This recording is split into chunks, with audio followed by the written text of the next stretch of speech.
Limbs are pretty cool. Limbs are an integral part of games as they allow the basic movement and combat, and it makes sense that most games don't allow you to just remove your limbs, as that would break the whole gameplay system. But nothing says that I'm not allowed to remove the enemy's limbs. Being able to sever limbs isn't that uncommon. Most of the time you either sever limbs on the last hit or by striking the corpse. But as the enemy is already dead, it barely affects the gameplay and only acts as a visual flair.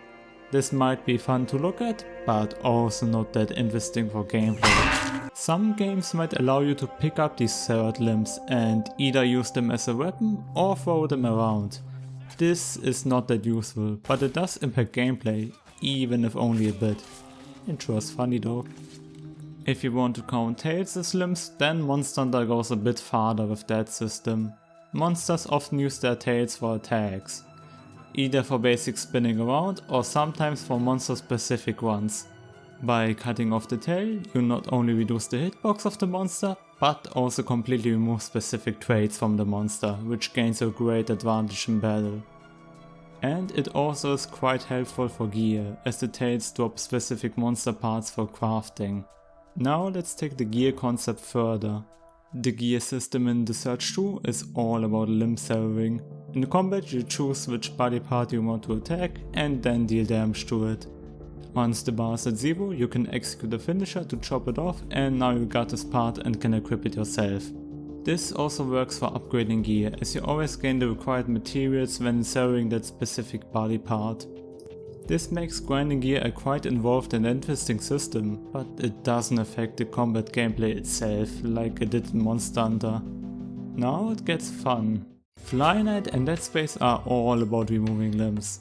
In Flyknight every body part has its own health bar, and by going for one specific part you can remove it and gain a helpful advantage for yourself.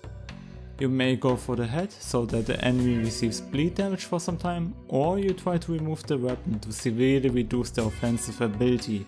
And Dead Space is quite similar in that sense, only that the game also makes it a mandatory feature to be used, as the monsters don't just die by simply shooting them and only take real damage by removing limbs.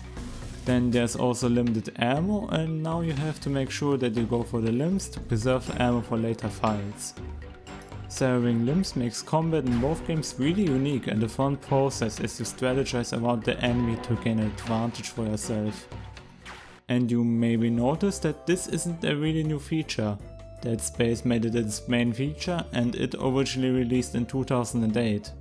Even Time Killers, a game from 1992, made it possible to sever arms off and leaving the enemy only being able to attack with headbutts. But it still isn't a commonly seen feature that affects gameplay in modern games, and even if it gets included, then mostly just as a niche gimmick. But there is a good reason for that, right? Unreal Engine 5 or Unreal Engine 5? About Unreal Engine 5. On Unreal Engine 5. Oh.